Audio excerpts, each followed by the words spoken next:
આમોદ શહેર ખાતે આવેલ હિન્દુ સ્મશાન ભૂમિમાં અંદાજે 1 કરોડ 2 લાખ રૂપિયાની માતબ્બર રકમથી નવીનીકરણ કામગીરી ચાલી રહી છે।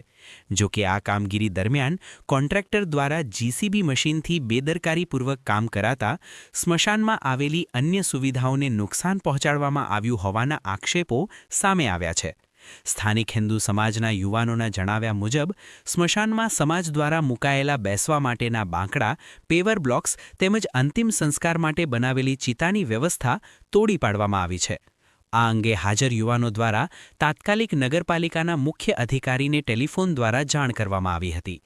હાલમાં સ્મશાનમાં અંતિમ સંસ્કાર માટે માત્ર એક જ ચિતા ઉપલબ્ધ છે અને તે પણ સારી સ્થિતિમાં હોવા છતાં ત્યાં જવા માટેનો પ્રવેશ માર્ગ અવરોધિત થયો છે। કોન્ટ્રાક્ટર દ્વારા તોડી પાડવામાં આવેલા મટીરીયલના ઢગલા દરવાજા સામે જ પડેલા હોવાથી અંદર પ્રવેશ કરવો મુશ્કેલ બન્યો છે, જેના કારણે સ્થાનિક યુવાનોમાં ભારે રોષ જોવા મળી રહ્યો છે। તેઓએ પ્રશ્ન ઉઠાવ્યો કે જો આ પરિસ્થિતિમાં કોઈ અણધારી ઘટના બને તો અંતિમ સંસ્કાર ક્યાં અને કેવી રીતે કરવામાં આવશે? આમોદના હિન્દુ સમાજના યુવાનોની માંગ છે કે સ્મશાનની ચાલી રહેલી કામગીરી દરમિયાન નગરપાલિકાના એન્જિનિયર અને જવાબદાર અધિકારીઓ દ્વારા સતત અને કડક દેખરેખ રાખવામાં આવે। ઉપરાંત સાંસદ સભ્ય મનસુખભાઈ વસાવાની ગ્રાન્ટમાંથી બનાવવામાં આવી રહેલું પ્રવેશદ્વાર છેલ્લા 6 મહિનાથી અધૂરું પડ્યું છે, તેને તાત્કાલિક પૂર્ણ કરવાની પણ માંગ ઉઠાવવામાં આવી છે। યુવાનોનું કહેવું છે કે સ્મશાન ભૂમિ જેવી સંવેદનશીલ જગ્યા પર ગુણવત્તાયુક્ત મટીરીયલનો ઉપયોગ કરી યોગ્ય રીતે કામ પૂર્ણ થવું જોઈએ, જેથી સમાજને સંતોષ મળે। આ મુદ્દે તેઓ ધારાસભ્યશ્રી સમક્ષ પણ રજૂઆત કરવા જવાના હોવાનું જણાવ્યું છે। હું ભીખાભાઈ લીંબચિયા, આમોદ શહેર ભાજપના પૂર્વ મહામંત્રી અને આમોદ શહેરના વિવિધ મોરચાથી લઈને સંગઠનના અને નગરના લોકો આજે સ્મશાન ભૂમિ માટે જોવા માટે આવેલા હતા। એની અંદર સરકારશ્રી તરફથી ગ્રાન્ટ મળેલી છે 1 કરોડ ને 2 લાખ।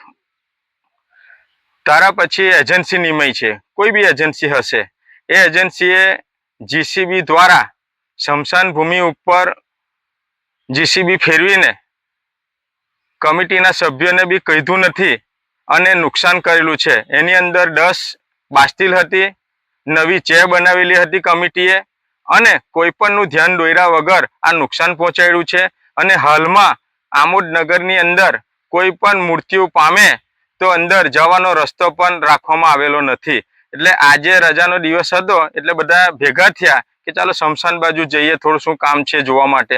ત્યારે પછી આ ખબર પડી કે આ જીસીબીથી તોડી નાખવામાં આવેલું છે। એટલે એજન્સી XYZ હોય એને સૂચના કે ભાઈ આ બધી વસ્તુ ચેરથી માંડીને રસ્તો સ્મશાનમાં જવાનો ક્લિયર કરી દે અને વહેલી તકે આ સ્મશાનનું કાર્ય પૂરું કરે અને માનનીય સંસદ સભ્ય શ્રી મનસુખભાઈ વસાવા સાહેબની ગ્રાન્ટમાંથી 6 લાખ રૂપિયાનો ગેટ ઘણા સમયથી એનું ભૂમિપૂજન કર્યા પછી અડધો ગેટ બનાવીને ઓછામાં ઓછું 1 વર્ષથી અટકાવી રાખેલો છે। તો એનું શું કારણ છે? કોના કહેવાથી અટકાવવામાં આવેલો છે?